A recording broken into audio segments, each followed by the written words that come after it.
Assalamualaikum warahmatullahi wabarakatuh.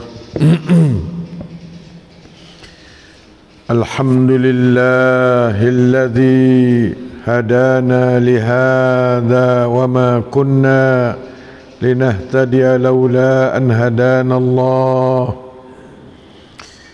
Alhamdulillahilladzi afana min sayyi'il asqam wa waba'i corona. Alhamdulillahilladzi waffaqana litilawati ayatihil karimah wa tadabburiha kama amarana.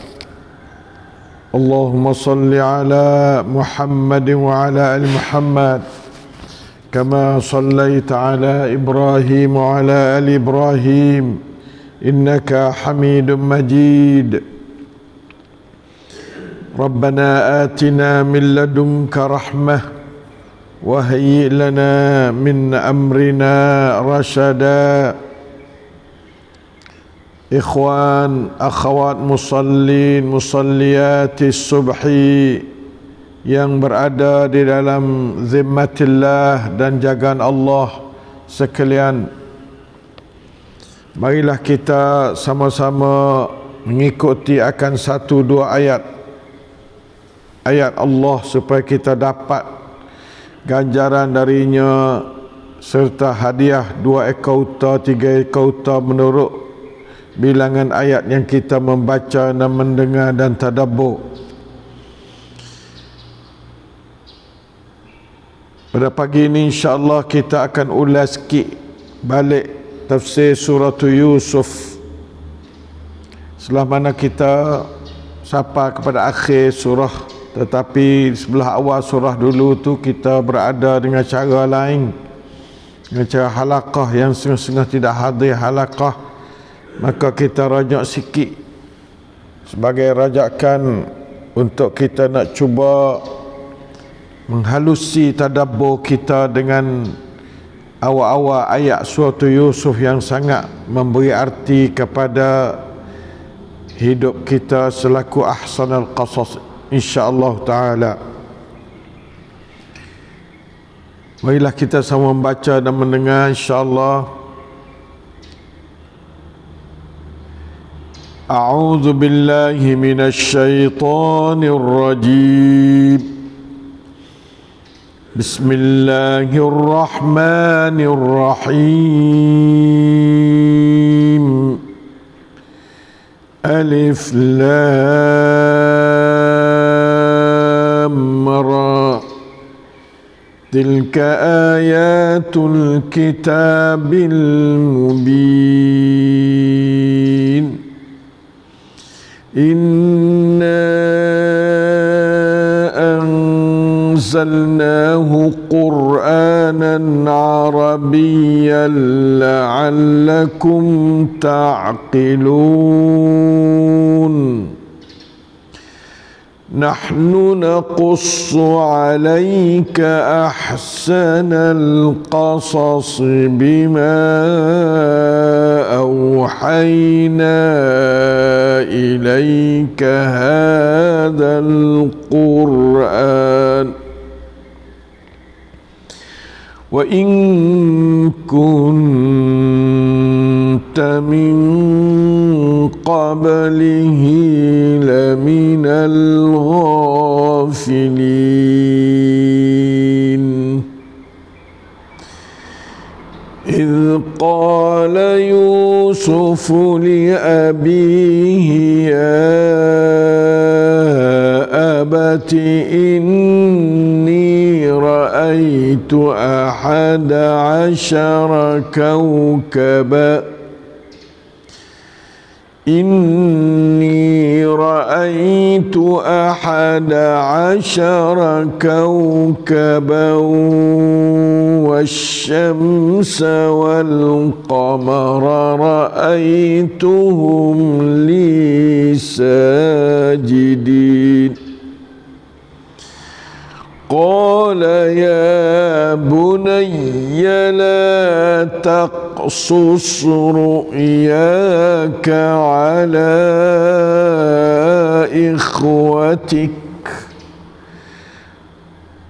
فيكيدوا لك كيدا إن الشيطان للإنسان عدو مبين. Alhamdulillah, 5 keratan ayat Allah daripada awal surah Yusuf dapat kita membaca dan mendengarnya dengan tadabbur. Allahus Sami'ul Basir, Al-Alimul Hakim, Ar-Raufur Rahim, Al-Hayyul Qayyum, Alladhi la ilaha illahu ilaihin nusyur. Ialah Allah Rabbuna wa Rabbu kulli syai' Rabbil Alamin. Ialah sentiasa menambah pahala, cahaya, hidayat, taufik, rahmat, barakah, iman, ilmu, amal salih kepada sekalian kita, serta mengangkatkan darajat kita kepada setinggi-tinggi darajat di dunia dan di akhirat, menyekat, menyembuh segala penyakit zahir batin dari sekalian kita. Amin ya rabbal alamin. Allah Ta'ala mulakan surah Yusuf yang diturun di zaman Mekah sewaktu Nabi sedang menderita dengan kematian 2 orang asas dalam kerja dia selepas pada Allah, iaitu Siti Khadijah dan Abu Talib. Maka dia tu seolah-olahnya tertekan dengan tekanan yang cukup berat oleh pihak masyarakat yang bersyirik dengan Allah. Dia hanya takut pada manusia. Bila tak ada manusia yang dia berasa takut, maka dia tak takut pada Allah. Maka dia berbagai-bagai usaha ke arah nak menganiayai, menzalimi Nabi Muhammad sallallahu alaihi wasallam. La ilaha illallah.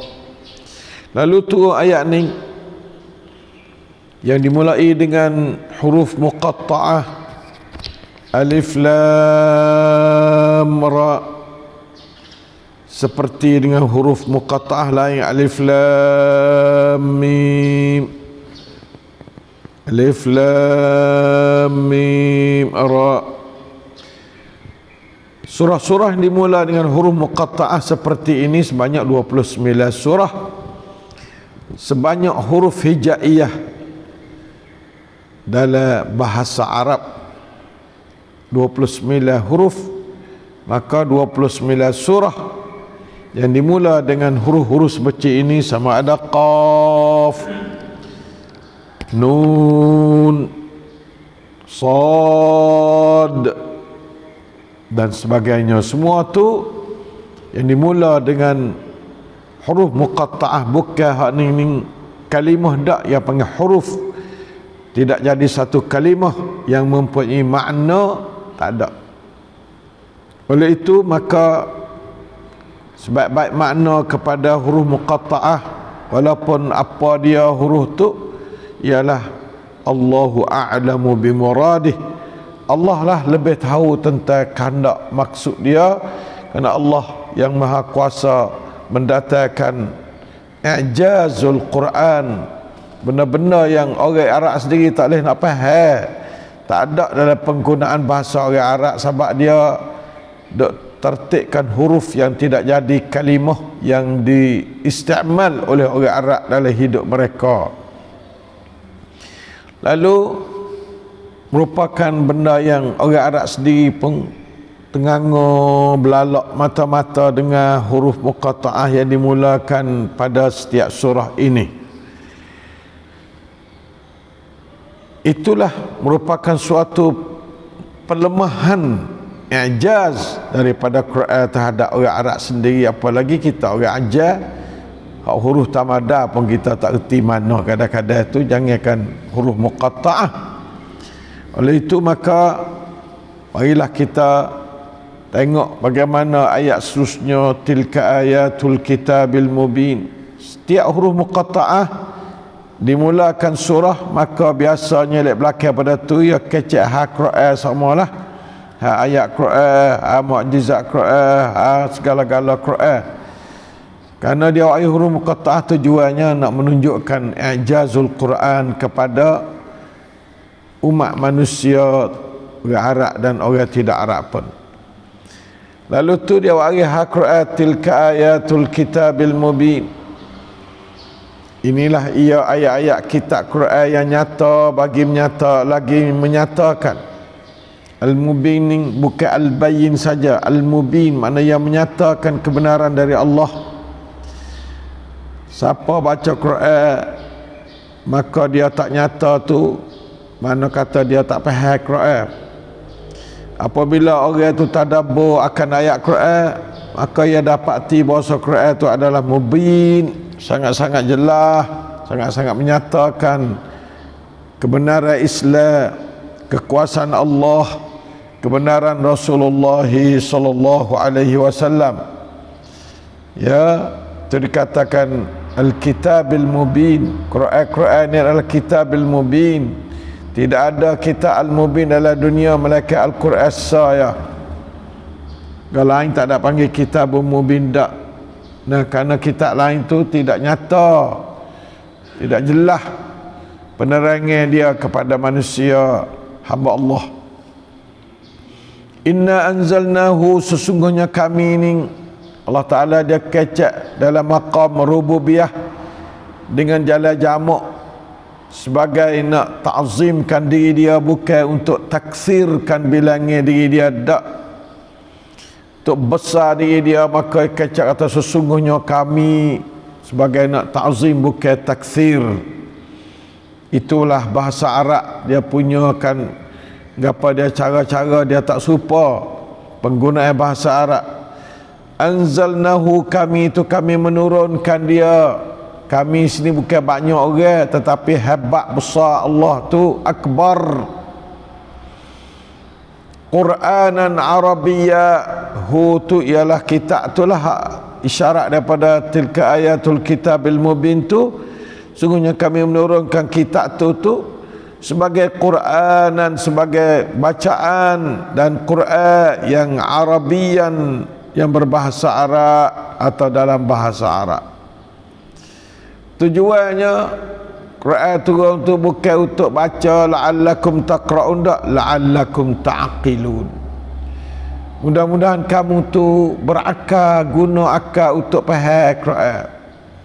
Inilah nak ayat kata setiap ayat Quran tu kita kena guna akal dari segi tadabbur. Tadabburu ayatillahi bil aqli wa laysa bil lisani. Nah, sebab itu maka la'allakum ta'qilun sangat-sangat penting memberi arti kepada kita supaya akal tu yang beri cerdik bodoh tak serupa darajat tu dapat memikir tadabbur ayat Quran. Nah, dengan akal tu. Kerana kalau orang tak ada akal, tak ada afidah, maka dia tidak taklif lah. Nah, orang ada akal, wala bodoh pun dia faham sekadar bodoh dia. Nah, tidak ada orang yang bodoh yang tak boleh faham Quran. Qul huwallahu ahad, kata olehmu Allah tu sa, tak ada siapa tak faham Allah sa. Semua tu mudah. Allahus samad, Allah tepat tumpuan segala-gala kepada dia. Tak ada pihak tak faham benalah tu. Biasa ya. Akal bodoh lah setara mana, jerti.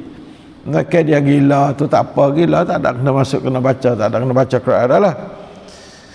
La'allakum ta'qilun bi'uqulikum al-mutafawitah, dengan akal kamu yang berlainan. Mu akal sekadar ni boleh faham banyak, dalam banyak, habis tak? Faham Quran habis tak ada? Tak ada siapa boleh faham Quran habis. Nah, tapi sekadar akal ada, ia boleh faham banyak. Nah, begitu juga. Nah, orang bodoh faham sekadar dia, faham sekadar suthi. Nah, orang cerdik faham secara kepada umqi. Nah, secara dapat ilmu yang banyak. Nah, akal Imam Syafi'i tak serupa dengan akal orang biasa. Nah, oleh itu maka dia dapat faham banyak sikit daripada kita. Nah, la'allakum ta'qilun, itulah supaya kamu berakal, menggunakan akal untuk faham dia. La ilaha illallah, tidak adalah perkara yang mesti akal tu faham lebih molek daripada faham Quran. Hei umat manusia, gunalah akal kamu untuk faham Quran. Jangan nak guna untuk nak tak tahu kata buat gapo, guna akal kamu, maka tu tak betul. Nah, umat Islam, akal kamu tahui guna untuk faham Quran. Jangan nak faham hal lain banyak. Ni enggak faham belaka hal lain. Faham gotu faham goning Quran tak faham. Itu salah silap. Salah bukan. Umat Islam, marilah kita faham Quran. Nah, orang bukan Islam dia tak reti Quran dulu dah. Orang reti Islam kena mari faham Quran. Nah, tiap-tiap hari ambil ayat Quran 1-2 ayat faham dengan akal. Itu yang panggil liyadabbaru.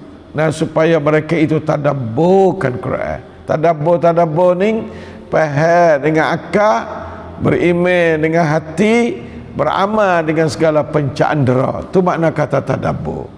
Nah, ataupun amal dalam bentuk akidah, beriman, amal dalam bentuk perbuatan, jawarih semuanya, ya.